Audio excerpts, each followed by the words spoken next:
Hello दोस्तों, आज 18 जुलाई के current affairs at one place program में मैं मनोज कुमार आप सभी लोगों का बहुत-बहुत स्वागत करता हूं और उम्मीद करता हूं कि आप सब लोगों की तैयारी बहुत अच्छे से चल रही होगी और जैसा कि आप लोग इस सीरीज को बहुत अच्छे तरीके से सपोर्ट कर रहे हैं और इसका फ़ायदा उठाने की कोशिश कर रहे हैं, तो मुझे लगता है कि इसका फ़ायदा आपको एब्सोल्युटली ज़रूर मिलेगा।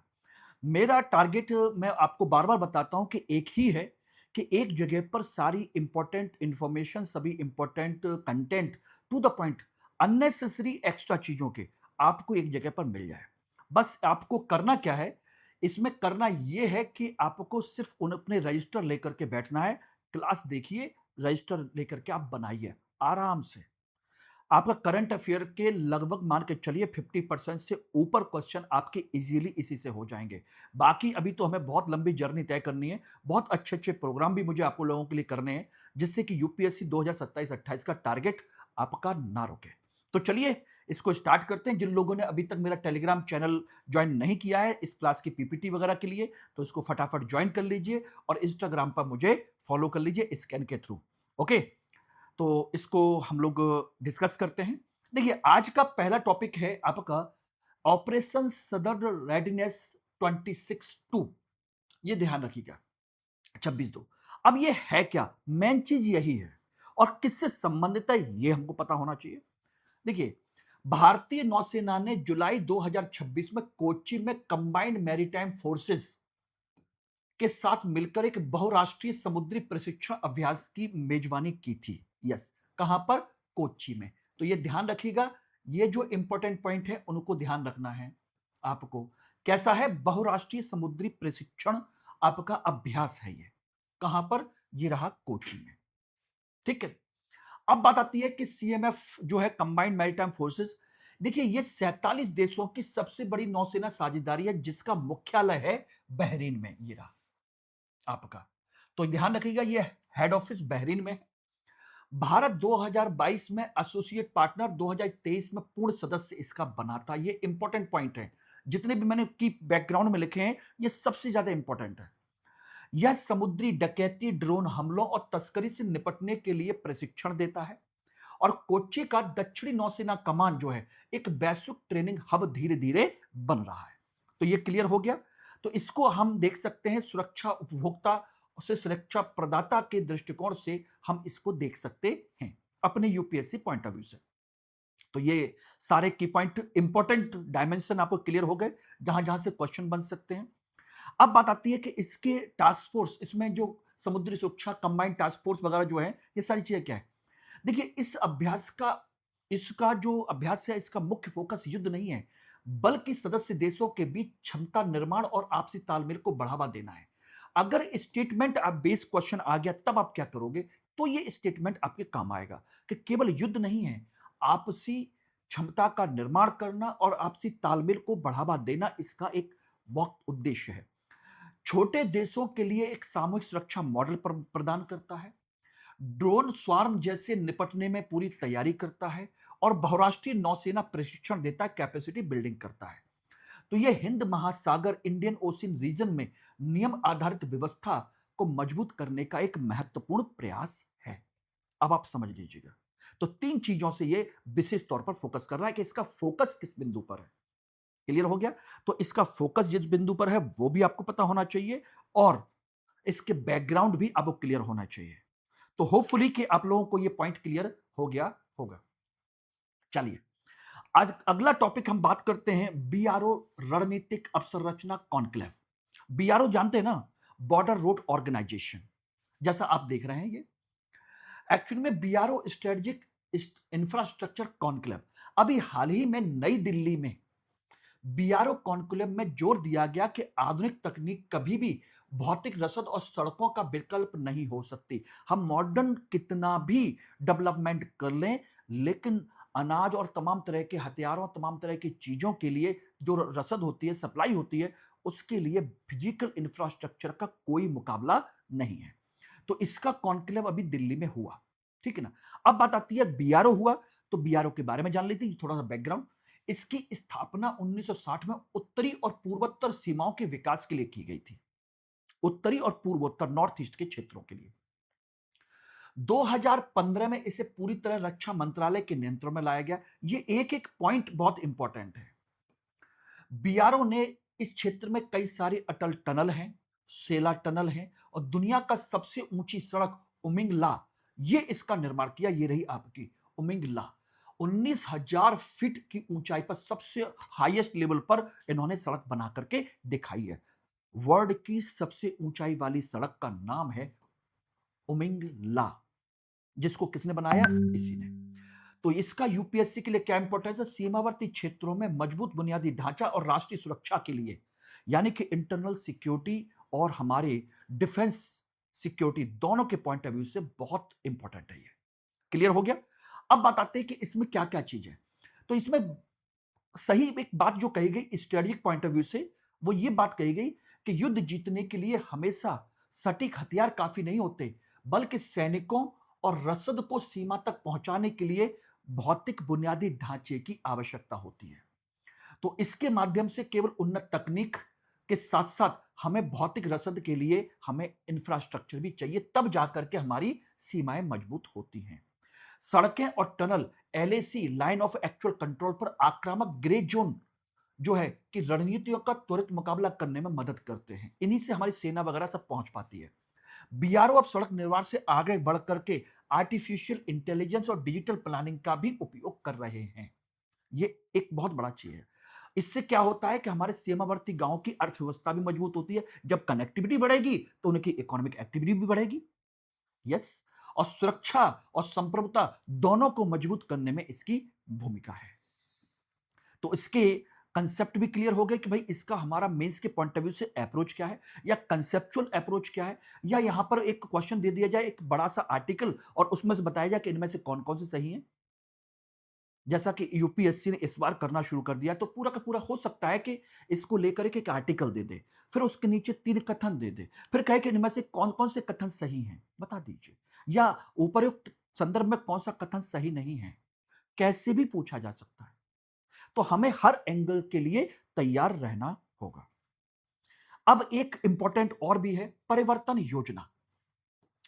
ये चर्चा में क्यों है और ये है क्या? अब इस सीन देख करके आपको लग रहा होगा कि परिवर्तन का मतलब हमारे पुराने डीजल पेट्रोल की जगह पर ईवी व्हीकल्स को चेंज करने का एक कंसेप्ट है, एक्सीलरेटेड रिन्यूअल। बिल्कुल सही बात है, सोच भी सकते हो, कोई प्रॉब्लम नहीं है। आवास और शहरी मामलों के मंत्रालय ने एनसीआर में प्रदूषण फैलाने वाले पुराने कॉमर्शियल वाहनों को हटाने के लिए 9,585 करोड़ की परिवर्तन योजना को मंजूरी दी है। किसने? शहरी और आवास मंत्रालय। दिल्ली में कॉमर्शियल वाहनों को जो पोल्यूशन फैलाते हैं उनको हटाइए और इनको लेकर के आइए। इसका लक्ष्य है एनसीआर में लगभग 2 लाख 1.9 लाख पुराने ट्रक और बसों को BS6 या इलेक्ट्रिक वाहनों में बदलना। इनको या तो BS6 में बदलिए या फिर इलेक्ट्रिक व्हीकल्स में बदलिए। यह योजना सड़क परिवहन मंत्रालय द्वारा संचालित होगी। मंजूरी किसने दी है? आवास एवं शहरी मंत्रालय ने। लेकिन यह योजना लागू कौन करेगा? सड़क परिवहन मंत्रालय।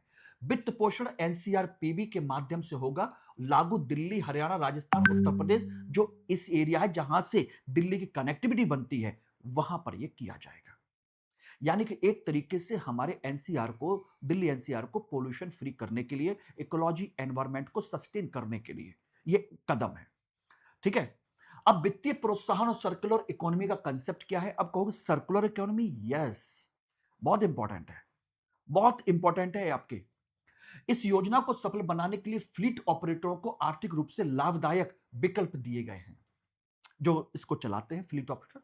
इसमें पर्यावरण अनुकूल रिसाइकलिंग, यह योजना कबाड़ा बाजार को सर्कुलर इकोनॉमी में बदलती है। कैसे?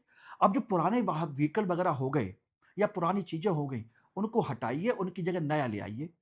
तो सर्कुलर इकोनॉमी क्या करती है कि नहीं, उसी को मॉडिफाई करके रीयूज, रिसाइकल, रीडिजाइन, ये सारे कंसेप्ट को अपनाती है। चक्रीय अर्थव्यवस्था, तो उसको भी बढ़ावा देने का है, क्योंकि नए नए वाहन खरीदने मतलब है और ज्यादा कबाड़ा इकट्ठा होगा। क्यों ना उन सारी चीजों किया जाए। इसी में एक वाहन पोर्टल भी बनाया गया है। डिजिटल ट्रैकिंग और प्रत्यक्ष सब्सिडी के माध्यम से पारदर्शी संचालन होगा। तीसरा, सहकारी संघबद्ध कोऑपरेटिव फेडरलिज्म का कंसेप्ट भी है। इसमें 4 राज्य मिलकर के वायु प्रदूषण से लड़ रहे हैं। जो मैंने आपको बताया था। ये रहे दिल्ली, हरियाणा, राजस्थान, यूपी, क्योंकि इन्हीं से कनेक्टिविटी है दिल्ली की। तो इस तरीके से 4 राज्य मिल करके ये काम करेंगे, जिससे कि उनका कोई भी व्हीकल इस दिल्ली एनसीआर के रीजन में पोल्यूशन ना फैलाए, एनसीआर को बिल्कुल क्लीन रखे। तो ये समझ लीजिएगा, ये इसका कंसेप्ट है। इसमें OEM 8%, state tax weber 100%, state subvention scheme 5%, यानी कि ब्याज में छूट जो है, और ईबी सब्सिडी डायरेक्ट कैश दिया जाएगा। ईबी के लिए डायरेक्ट कैश आप लीजिए, डायरेक्ट छूट। तो इस तरह का कंसेप्ट इसमें दिया गया है। अब एक आपका डिफेंस का एक और टॉपिक इस बार, आईएनएस मालवन, पनडुब्बी रोधी पोत, ये रहा। यानी कि पनडुब्बी को रोकने वाला, पनडुब्बी की निगरानी करने वाला, ये आपका एक पोर्ट है, वो आपका शिप है। भारतीय नौसेना ने जुलाई 2026 में स्वदेशी रूप से निर्मित माहे class anti submarine warfare shallow water craft, ये रहा, anti submarine warfare shallow water craft INS Malvan को कमीशन करेगी। ये रहा, ये रहा। तो एडब्ल्यूएस एंटी शिप वारफेयर, ठीक है ना, सैलो वाटर क्राफ्ट, ये रहा। अब इसका निर्माण किसने किया है? इसका निर्माण किया है कोचिन शिपयार्ड लिमिटेड द्वारा किया गया है। यह पुराने अभय क्लास कॉर्वेट की जगह पर लेगा। अब क्या आ जाएगा? सैलो वाटर क्राफ्ट, ये रहा। और इसमें 80% से अधिक स्वदेशी सामग्री का उपयोग किया गया। यह आत्मनिर्भर भारत को बढ़ावा देने का एक कदम है। यह आपके तटीय और उथले क्षेत्रों में दुश्मन की पनडुब्बियों के खतरे को रोकने में काम करेगी। उथले और समझ लीजिएगा जो तटीय क्षेत्र है। अब कैसे और किस तरीके से? देख, गहरे समुद्र में तो बहुत सारी चीजों के माध्यम से किया जा सकता है, लेकिन जहां उथला पानी वगैरह होता है वहां पर ट्रैक करना बड़ा मुश्किल है। तो उसके किनारे किनारे पर यह मूलतः काम करने की कोशिश करेगी। ये रहा सैलो वाटर, यानी कि तट के पास वाला पानी। अब वहां पर अगर कोई सबमरीन है तो उसको ये यहां पर करेगी। और डीप ब्लू, गहरे समुद्र में ये लार्ज डिस्ट्रॉयर होते हैं, वो इस पर अलग काम करेंगे। तो ये इस क्षेत्र के लिए काम करेगी सैलो वाटर में। ये बड़े युद्धपोत के किनारे उतले पानी में नहीं आ सकते। बड़े बड़े जो युद्धपोत होते हैं गहरे समुद्र में काम करते हैं, वो यहां नहीं आ सकते इतने बड़े बड़े। इसलिए छोटे छोटे चीजों को ट्रैक करने के लिए ये रहा। इसलिए तटीय सुरक्षा के लिए विशेष पोत डिजाइन किए गए हैं जो इस क्षेत्र में यहां पर काम कर सकेंगे। ध्यान रखिएगा, इनमें उन्नत सोनार सिस्टम है, टारपीडो से लैस है। इसकी तैनाती से बड़े युद्धपोतों को गहरे समुद्र में तैनात किया जा सकेगा। अब आराम से क्या होगा, जो युद्धपोत हैं वो चले जाएंगे गहरे समुद्र में, समुद्र तट के किनारे पे ये काम कर लेंगे। अदरवाइज ये नहीं होते तो उन्हीं को बिल्कुल ही समझ लो कि इसके आसपास में घूमना पड़ता। इधर वो ट्रैक कर नहीं सकते और आगे जाने के लिए उनके पास संभावना नहीं है, क्योंकि यहां पर कौन देखेगा फिर। अब ये दो अलग अलग जगह पर डिप्लॉयड हो जाएंगे। ये कंसेप्ट है। इससे हिंद महासागर में बढ़ती विदेशी पनडुब्बियों और ड्रोन्स का मुकाबला करने के लिए ये आवश्यक है। ओके एवरीबॉडी, क्लियर हो गया? तो ये की पॉइंट समझ में आ गए। चलिए, अब एक और साइंस एंड टेक्नोलॉजी का है, बड़ा खतरनाक मुद्दा इस समय चल रहा है, इसरो में प्रतिभा पलायन। अभी हाल ही में अंतरिक्ष विभाग ने गगनयान जैसे महत्वपूर्ण मिशनों में देरी को रोकने के लिए इसरो के वरिष्ठ वैज्ञानिकों की स्वैच्छिक सेवानिवृत्ति पर रोक लगा दी है। या जो इस्तीफा देना चाह रहे थे या जो वीआरएस लेना चाह रहे थे, उन पर आपके डिपार्टमेंट ऑफ स्पेस ने रोक लगा दी है। बात आती है कि इसरो में 18,142 स्वीकृत पदों में से 2600 पद वर्तमान में रिक्त हैं। 2600, जबकि चाहिए 18,142, मतलब उतने हैं, होते हैं, जिनमें से लगभग 2,500 तो है ही नहीं, खाली हैं। तो सारा बर्डन इन पर पड़ जाता है। निजी अंतरिक्ष क्षेत्र के विस्तार के कारण विशेषज्ञ वैज्ञानिक इसरो छोड़ रहे हैं। उनको वहां पर अच्छी अपॉर्चुनिटी, अच्छे रिसर्च के मौके, अच्छी फैसिलिटीज, ये सारी चीजें मिल रही हैं। देखिए, एक चीज ध्यान रखिएगा, हमेशा पैसा या सैलरी ही महत्वपूर्ण नहीं होती। महत्वपूर्ण होती है कि आप उनको मौका कैसा देते हो, किस तरह की रिसर्च करने के लिए आप उस सुविधाएं अवेलेबल कराते हो, फैसिलिटीज, बहुत सारे फैक्टर्स होते हैं। अगर इनको यही करना होता तो ये विदेश में जाकर के सेटल हो जाते। मैं एक बात कह रहा हूं, विदेशों में भी चले जाते, लेकिन इन लोगों ने इसरो को चुना। लेकिन जब प्राइवेट सेक्टर आने लगे, वहां पर अच्छी अपॉर्चुनिटी मिलेगी, रिसर्च का एक अच्छा कंसेप्ट मिलने लगा, क्योंकि प्राइवेट प्लेयर अगर वो अच्छे रिसर्च पर नहीं जाएंगे, अच्छी फैसिलिटीज नहीं देंगे, अच्छे साइंटिस्ट नहीं काम करेंगे, तो वो सोचिए वो कैसे कॉम्पीट कर पाएंगे स्पेसएक्स की तरह। तो इसीलिए वो यहाँ रहे। इसरो सीधे अंतरिक्ष विभाग के अंतर्गत आता है और जो पीएमओ को रिपोर्ट करता है, इसीलिए एक समस्या आ गई थी। ये रहा। तो रॉकेट बनाने से ज्यादा मुश्किल है मानव अनुकूल तकनीक विकसित करना, जिसके लिए अत्यंत अनुभवी वैज्ञानिकों की आवश्यकता होती है। गगनयान 3, गगनयान जो है 3 अंतरिक्ष यात्रियों को 400 किलोमीटर की कक्षा में भेजेगा। ये इसका प्रोजेक्ट है, ठीक है ना। लाइफ सपोर्ट सिस्टम और क्रू एस्केप सिस्टम के विशेषज्ञ टीम इसके लिए बहुत अनिवार्य है, बहुत जरूरी है। सरकारी प्रशासनिक शोध संस्थानों में प्रतिभा को रोकने के लिए एक बेहतर नीतियों की आवश्यकता है कि भाई रिसर्च और इनसे आपके जो ब्रेन है इसको रोकने के लिए आपको काम करना चाहिए। ये रहा। ये आपका इसरो डिपार्टमेंट ऑफ स्पेस और पीएमओ को रिपोर्ट करता है डायरेक्ट। और यही एक ऐसा क्षेत्र है हमारे साइंस के फील्ड में जो अपने टॉप लेवल पर काम कर रहा है, विभिन्न सारी परिस्थितियों के होते हुए भी। अब ऐसे में सोचिए 2600 पद खाली हैं और ऊपर 100 से ज्यादा लोग निकल जाए तो क्या होगा। अब एक इंपॉर्टेंट न्यूज और है, 2035 बायो इकोनॉमी का रोड मैप।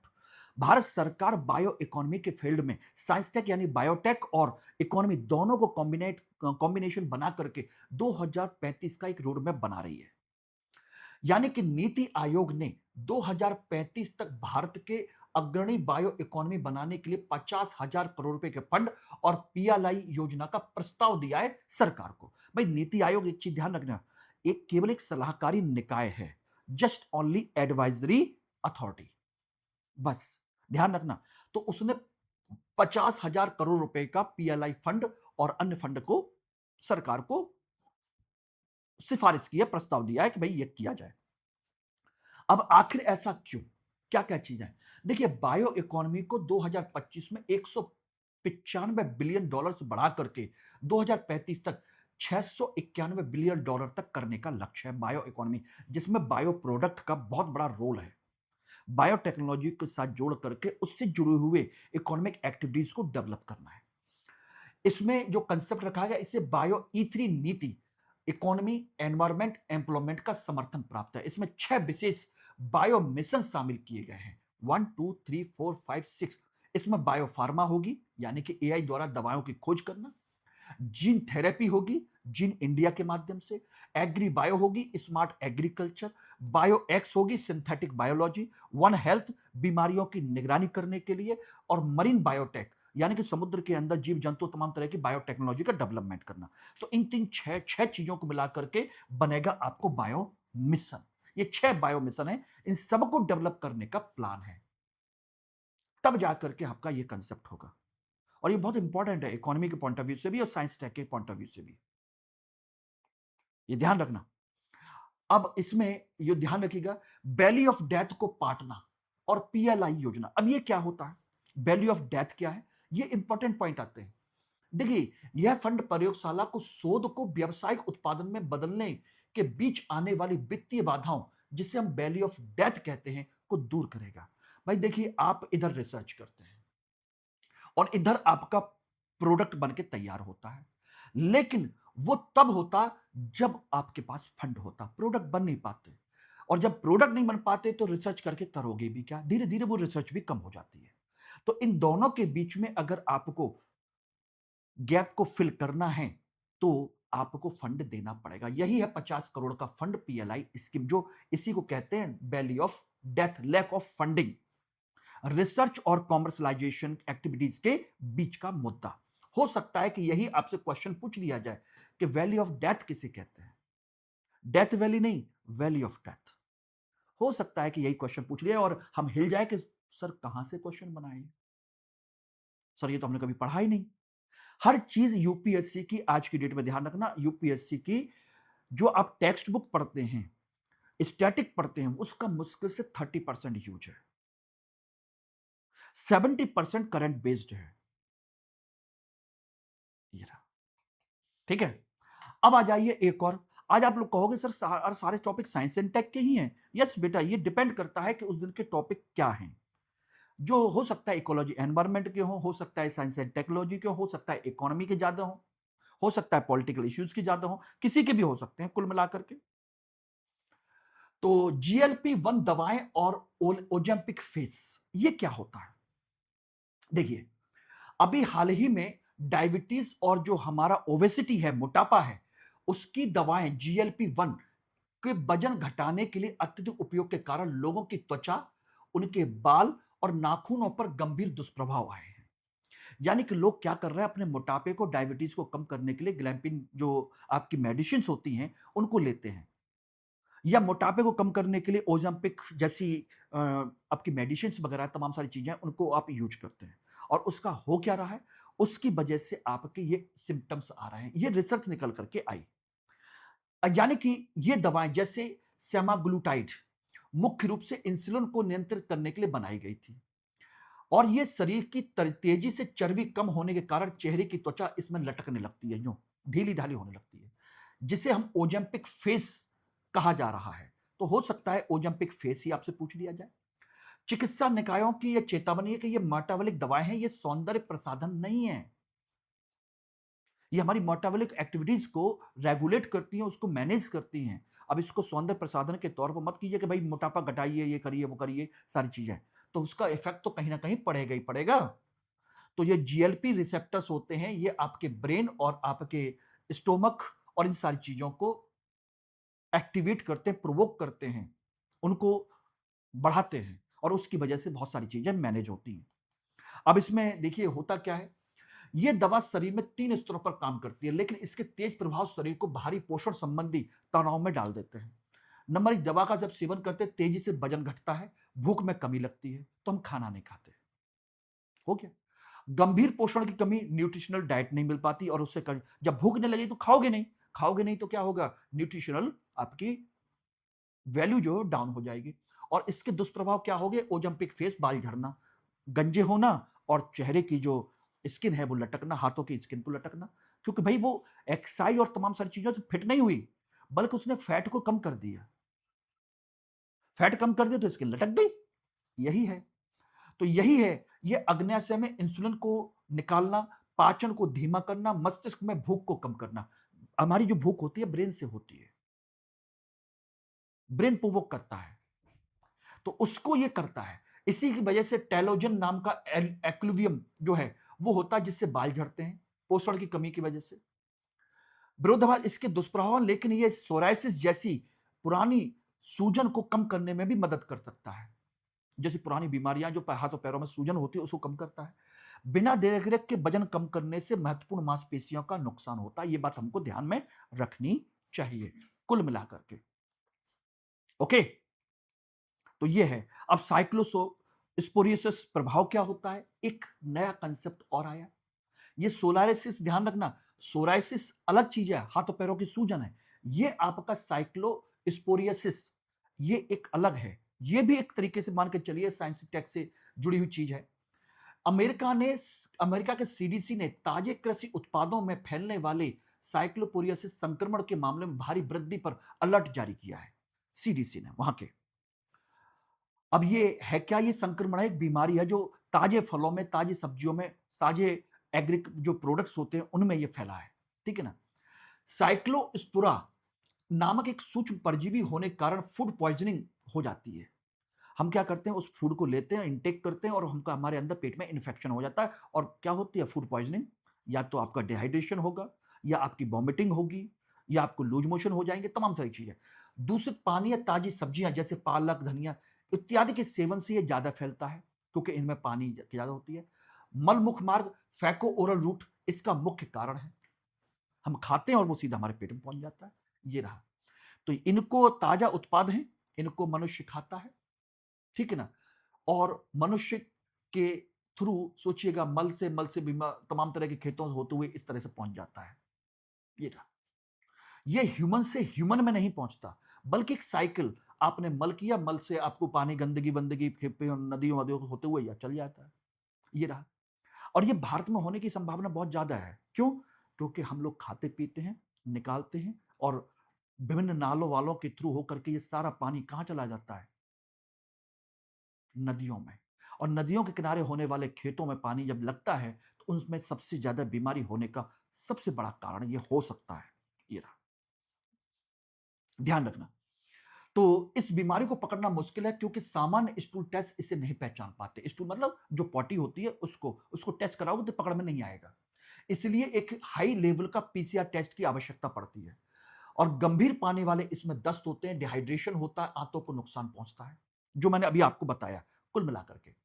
इससे बेमौसम इसका मुख्य कारण क्या है जलवायु का? बेमौसम बाढ़ के कारण खेतों का पानी दूषित हो जाता है। भारत जैसे निर्यातक देशों के लिए डब्ल्यूटीओ के तहत सख्त फाइटोसैनिटरी मानकों का पालन आवश्यक है। ये रहा। भारत में इस तरह की समस्या और यहाँ का फल वगैरह बहुत तेजी से सप्लाई किए जाते हैं और डब्ल्यूटीओ के इसीलिए फाइटोसैनिटरी मानक हार्ड किए गए हैं क्योंकि भारत में ये समस्या बहुत ज्यादा है, भारत जैसे देशों में।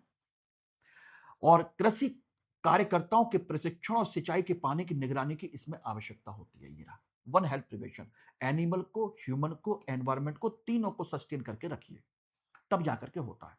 अब बताइए आज के ये टॉपिक आप लोगों को कैसे लगे? और सभी मैंने इंपॉर्टेंट टॉपिक कवर कर दिए हैं और सभी साइंस टेक के, इकोलॉजी एनवायरमेंट के, इकोनॉमी से लिंक करके मैंने आपको बताए और एक एक पॉइंट बहुत इंपॉर्टेंट है, एक एक पॉइंट। तो चलिए नेक्स्ट क्लास में फिर मिलते हैं, तब तक के लिए धन्यवाद। लेकिन हाँ, क्लास बताइएगा जरूर कैसी है।